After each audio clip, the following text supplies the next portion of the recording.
Então, meus irmãos, nós voltamos. Eu tive um problema de conexão aqui na rede, de queda de rede, mas voltamos. E eu estava dizendo que se nas nossas reuniões, como salvos pela graça de Deus, nós dermos liberdade para o ministro deste novo pacto, que é o Espírito Santo, nós teremos reuniões mais edificantes. Nós experimentaremos de reuniões de manifestações gloriosas do Espírito Santo.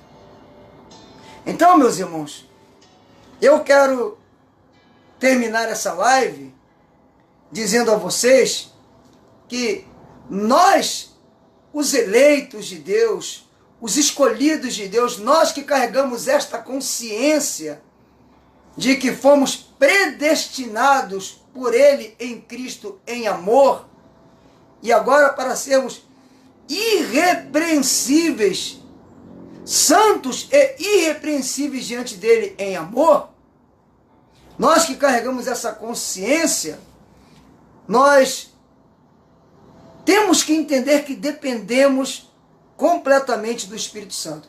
Eu só quero fazer um comentário a irmãos que estão colocando aí alguns comentários, e infelizmente eu não posso interagir agora, porque senão eu vou perder meu foco. Mas depois eu lhes prometo que vou olhar assim cuidadosamente, carinhosamente, cada comentário feito pelos irmãos, tá ok? Eu quero pedir desculpas aos irmãos, porque houve uma queda na minha conexão aqui. O tempo está chuvoso aqui em Duque de Caxias, de Rio de Janeiro, e uma das primeiras coisas que acontecem quando fica chuvoso é que a internet da Oi, ela cai. Mas nós estamos de volta. E eu estava dizendo que se nós dermos liberdade ao Espírito Santo em nossas reuniões como igreja, em qualquer lugar que nós nos ajuntarmos como membros do corpo de Cristo, nós iremos desfrutar de reuniões edificantes, de dons do Espírito. Mesmo usando essas ferramentas, eu estava dizendo que a nossa identidade está em Cristo. Então, meus irmãos, Paulo, e eu vou ler pela terceira vez, porque houve esse corte na conexão, Paulo está falando que existe um firme fundamento de Deus que permanece, ninguém pode remover, é inabalável, está selado, disse Paulo. Qual é o fundamento, Marcos? Isto, ao invés dos salvos se sentirem injuriados, deveria gerar em nós um espírito de gratidão, um espírito de gozo, de saber que mesmo tendo uma natureza pecaminosa, até porque nós não somos filhos de Deus no corpo físico, somos no espírito, ainda que pelo espírito nós temos meios espirituais para renovar a nossa mente e mortificar os nossos impulsos carnais, para que não mais andemos satisfazendo as obras da carne, nem as obras infrutuosas das trevas, mas um salvo é salvo no Espírito. Deus é o Pai dos espíritos e não dos seres humanos. E o fato é que isso que eu estou dizendo permanece inabalável, selado. O Senhor conhece os que lhes pertencem. E afaste-se da iniquidade todo aquele que confessa o nome do Senhor. E foi exatamente nessa leitura que a conexão foi interrompida. Então, um predestinado de Deus, ele implica a este predestinado algumas características. E uma das implicações, e eu dou glórias a Deus por ela, uma das implicações é que um salvo, pela graça de Deus, um eleito, um escolhido, um predestinado, ele carrega essa consciência de se afastar da iniquidade. Não de se lançar de novo às obras carnais, às paixões mundanas, satisfazendo de novo a vontade da carne e dos pensamentos. E isto quebra, meus irmãos, aquele conceito errado que nós temos como salvos. Qual é? Eu sou um pecador. Eu sou um miserável pecador, eu sou falho, você sabe como é que é, né, pastor Marcos? Eu sou falho. Não, você não é falho. Se você nasceu de novo, se você carrega a consciência de que você é um eleito, um predestinado de Deus, um escolhido de Deus, você não é falho. Você tem uma natureza falha. Você tem uma natureza pecadora. Mas você é um espírito vivificado, selado com o Espírito Santo, chamado para ser um predestinado no Espírito, em amor, em Cristo, para ser irrepreensível diante dele em amor. Você é um espírito, apesar dessa casca, essa casca feia que você está vendo aí de Marcos, não é o meu verdadeiro eu. Eu sou um ser espiritual. Eu tenho uma alma, eu tenho emoções, eu tenho mente. Estou revestido deste corpo de carne, que aliás, nessa natureza terrena nossa que é diabólica, que é maligna, que luta contra as coisas do espírito, ela pode ser sujeitada. Não há o porquê de um salvo pela graça de Deus, um predestinado, ficar agora distorcendo textos de Paulo. E para justificar minhas carnalidades, porque eu não sei como as mortificá-la, como deixar a natureza terrena sufocada, eu agora vou dizer que Paulo disse que a ninguém conhecemos segundo a carne, e isso é uma justificativa para ninguém ser repreendido mais em graça. Irmãos, um predestinado não carrega essa característica. Essa característica, sem querer ofender ninguém, é a característica de um carnal. Éramos assim antes da visitação da graça. Como disse Paulo aos Efésios e a nós, no capítulo 2, já que estendemos este vídeo, vamos em frente. No capítulo 2, Paulo diz aos Efésios gentios, e nós somos gentios também porque não somos judeus.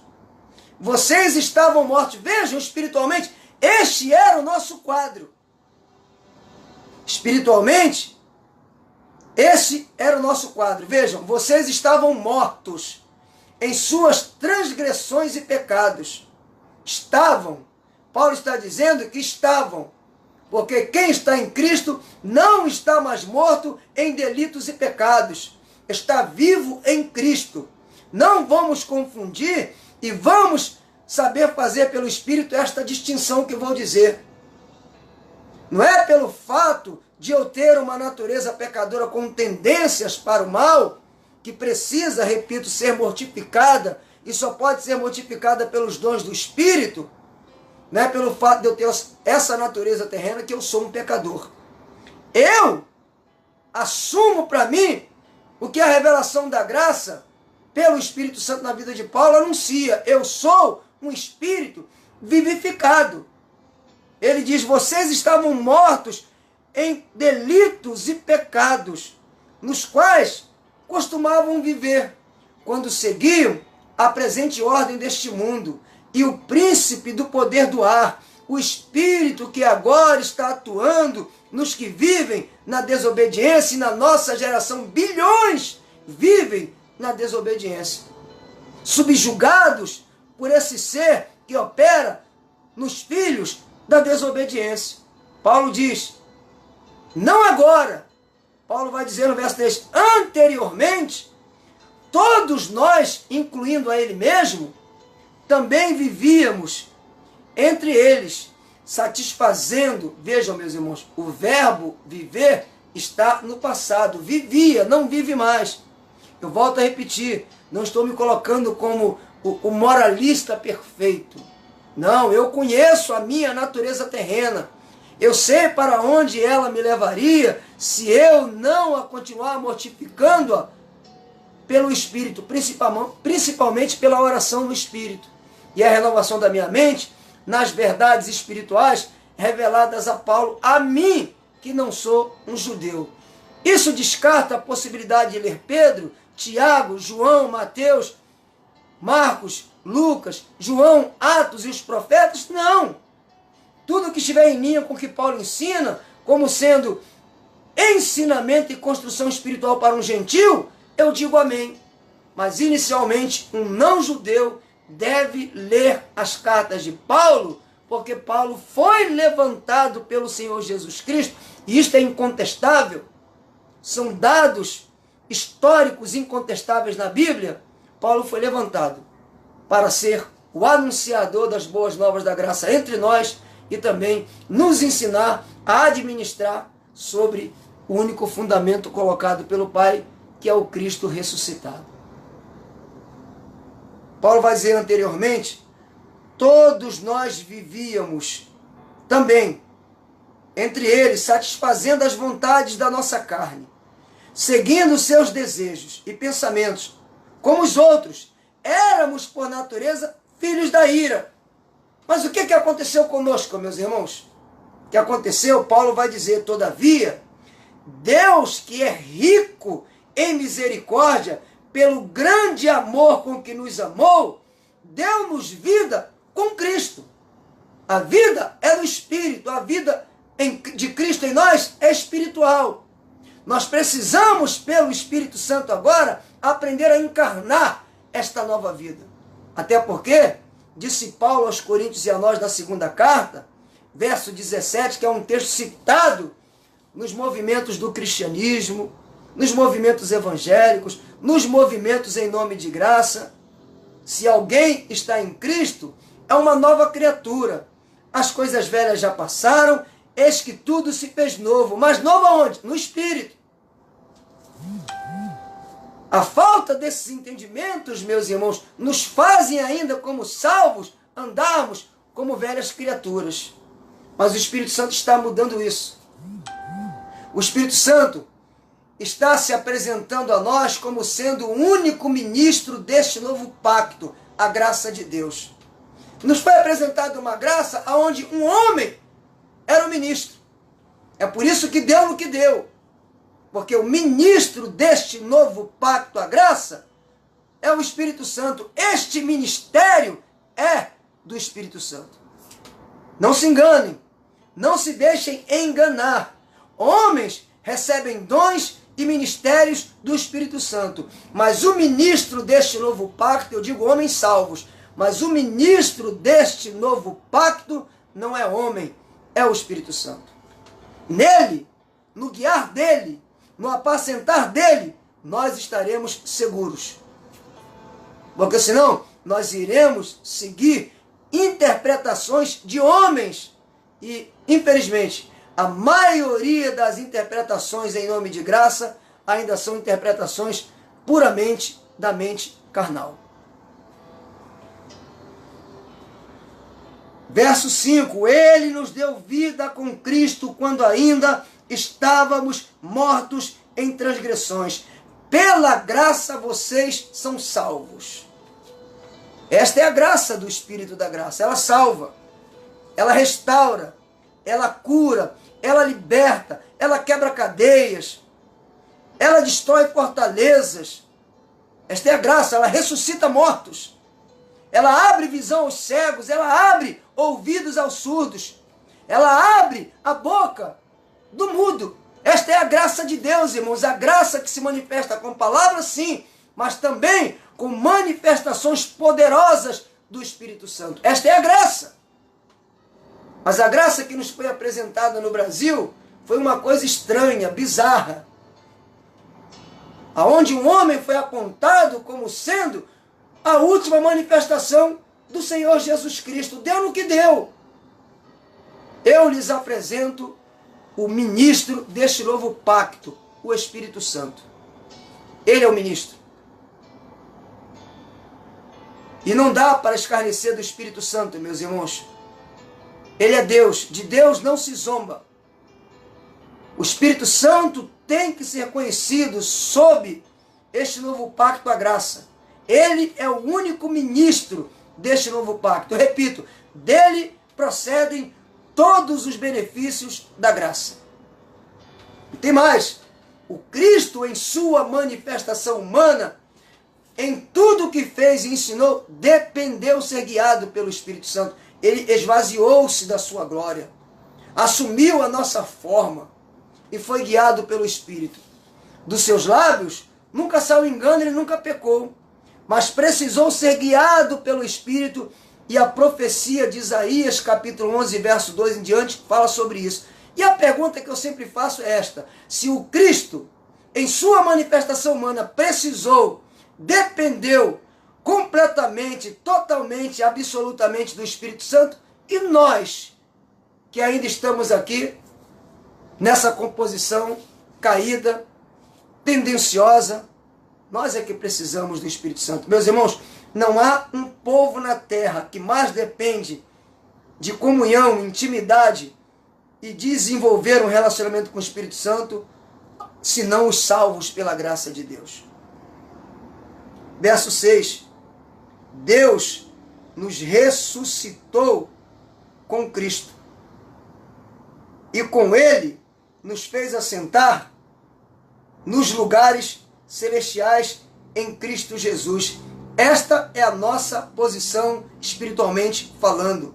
Estamos assentados com Cristo nas regiões celestiais. Meus irmãos, saber disso é motivo de gozo, é motivo de celebração, é motivo de alegria. Você saber que espiritualmente você agora não está mais nem sobre o domínio, o império das trevas. Você foi transportado para o reino do Filho e do amor de Deus, e agora, espiritualmente, nas regiões celestiais, você é conhecido em Cristo.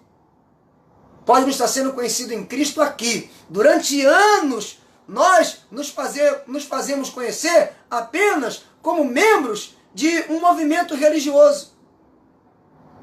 Mas a verdade é que a nossa verdadeira identificação é esta, que Paulo está mostrando. Nós estamos assentados com Cristo nas regiões celestiais. É de lá que emana o nosso poder, meus irmãos. É de lá que emana a capacidade do Espírito para nós andarmos nessa jornada terrena como predestinados de Deus, como eleitos de Deus, como salvos pela graça. É de lá que emana, é de lá que nessa jornada terrena nós iremos andar de maneira digna do Senhor, agradando a Ele em tudo, frutificando em toda boa obra, crescendo no conhecimento de Deus, sendo fortalecidos com toda a fortaleza, segundo o poder da sua glória. Este mesmo poder, diz Paulo, que ressuscitou a Jesus dentre os mortos, opera em nós, habita em nós. Mas por que não acontece sob a graça essas realidades? Porque não nos foi apresentado o ministro deste novo pacto, o Espírito Santo. Nos apresentaram uma imagem humana. Não é graça no Brasil que é apresentada na sua maior parte das mensagens. É cristianismo. É doutrinas de movimentos evangélicos. São métodos. São rudimentos. E agora, para piorar, nós tornamos a graça de Deus num movimento religioso. Devagarzinho, sutilmente, tudo vai voltando atrás. Mas eu profetizo o que tenho profetizado, meus irmãos. Deus está levantando, chamando, vai preparar pelo Espírito, salvos pela graça de Deus, que vão encarnar a graça de Cristo pelo Espírito da graça, e eu estou dizendo a Ele: eis-me aqui, Senhor. Verso 7. Para mostrar, nas eras que hão de vir, a incomparável riqueza da sua graça. Vejam, meus irmãos, que há riquezas incomparáveis na graça de Deus. Você pode pensar no mais belo que pode existir nessa jornada terrena, no mais glorioso. Pense no que há de melhor. A graça Paulo está dizendo, incomparavelmente há riquezas nesta graça. É incomparável. São incomparáveis as riquezas da graça, e nós, como salvos pela graça de Deus, pelo Espírito, precisamos começar a desfrutar dessas incomparáveis riquezas da graça de Deus. E não apenas nos contentarmos, nos conformarmos de sermos crentes naturais. O Espírito Santo está tirando essa mentalidade de nós, meus irmãos. Esse amodelamento de andarmos como o mundo anda, de respondermos ainda na carne. Ao invés disso, seremos salvos pela graça de Deus, cheios do Espírito Santo.